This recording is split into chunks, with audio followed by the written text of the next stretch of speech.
Mikel Arteta was completely justified in ranking Arsenal's final match of 2023 as our worst game of the season. On a really tough and sad afternoon on the banks of the River Thames, Arsenal limped to a 2-1 defeat at Fulham's Craven Cottage. Sitting top of the Premier League table on Christmas Day, the Gunners saw in the new year from a lowly fourth spot. Despite the despair, Arteta offered hope with a sense of perspective. "If we play like we played in the other 19 games, we will be up there," the Arsenal boss insisted. "If we play like today, we will be nowhere near." Arteta's side have gone beyond rediscovering their form, storming into 2024 playing their best football of the season. A 5-0 thrashing of Burnley on Saturday afternoon was Arsenal's fifth consecutive league win to begin the new year, the best top-flight start to any calendar year in the club's entire history. Here's how Arsenal have dramatically disintegrated the dark cloud hanging over the team at the end of last year. Arsenal began 2024 with defeat to Liverpool in the FA Cup third round, but the green shoots of improvement were already visible. After watching his side create an abundance of chances, Arteta was not alone in believing that Arsenal were the better team, merit-wise. However, the week-long warm-weather training camp thereafter offered a clean break to rest and reset. Bukayo Saka was particularly grateful.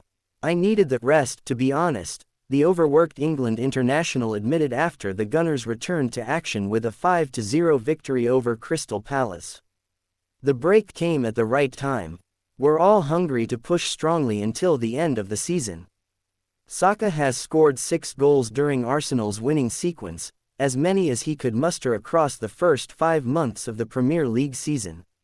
While the minuscule sample size should dampen any decisive takeaways, Saka's XG has doubled in 2024 compared to last year, with the reinvigorated winger taking more shots and touches in the opposition box thanks to a streamlined approach. Arteta has been adamant that Saka should be able to start as many as 70 games in a single season, but the durable 22-year-old has clearly benefited from Arsenal's lightened schedule.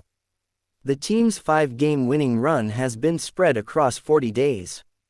Arsenal crammed 10 fixtures into the 40 days before this sequence started. The Champions League knockout stages will bring a return of midweek football, but with Arsenal already out of both domestic cup competitions, they should have a relatively sparse schedule for the rest of the season. Arsenal didn't score a goal inside the opening 15 minutes of any Premier League match until December. Coming up against increasingly compact backlines wary of Arsenal's attacking might, matches invariably turned into a grind until the Gunners either broke the deadlock or were caught on the counter. Arteta highlighted Arsenal's struggles when the score, or game state, is level for so long at the end of November. "Game state is a big thing," he said. "Last year we scored a lot of goals in the first minutes of the games, and then the game becomes different. The opponent becomes more open, the opponent has to do many other things, and we haven't been able to do that often. No longer is that the case." Against Palace, Liverpool and Burnley, Arsenal scored before the quarter-hour mark, forcing the opposition to creep out of their shell. On each occasion, the Gunners have made full use of the newfound space opening up between the loosened stitching. Martin Odegaard crisply rattled Arsenal ahead against Burnley after just 4 minutes. "We managed to break them down early in the game," Arteta noted. "Obviously, that made it look a little more comfortable. Arsenal needed a pedestrian 32 minutes to break the deadlock at the London Stadium against West Ham earlier this month, but William Saliba's opener came via a familiar route to goal." The Gunners have excelled at dead balls since poaching the specialist coach Nicolas Jover in the summer of 2021, boasting an unrivaled 16 set-piece goals as well as a league-high 8 penalties this season. Crucially, these carefully choreographed routines have gotten that all-important first goal for Arsenal in 3 of their 5 league games this year. With the deadlock broken by a dead ball, the Gunners have been able to release the handbrake, racking up an aggregate score of 21-2. Arsenal have already scored 5 or more goals in more games this year, 3 than they managed across the entirety of 2023, 2. Arteta's reverence for Gabriel Jesus ensures that he will start whenever fully fit. That was how the year began, with the Brazilians' quick thinking deciding the trip to Nottingham Forest City ground in January, Arsenal's tightest game of this sequence. Yet, Jesus' patchy injury record has forced Arteta into alternatives. Rather than turn to his most obvious replacement in Arsenal's squad, Eddie Nketiah, Arteta has deployed Kai Havertz and Leandro Trossard through the middle.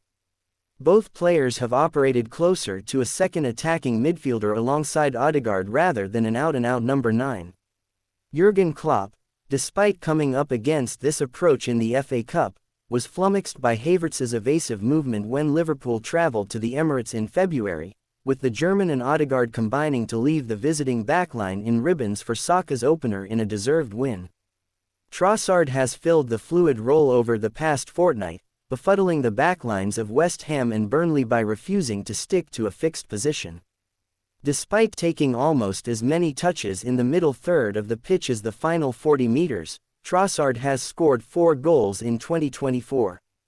It all feels a long way from the doom and gloom of December, but Arteta was determined to extend this winning streak beyond 5 games. "We have momentum now," he beamed before warning, "and we have to maintain it."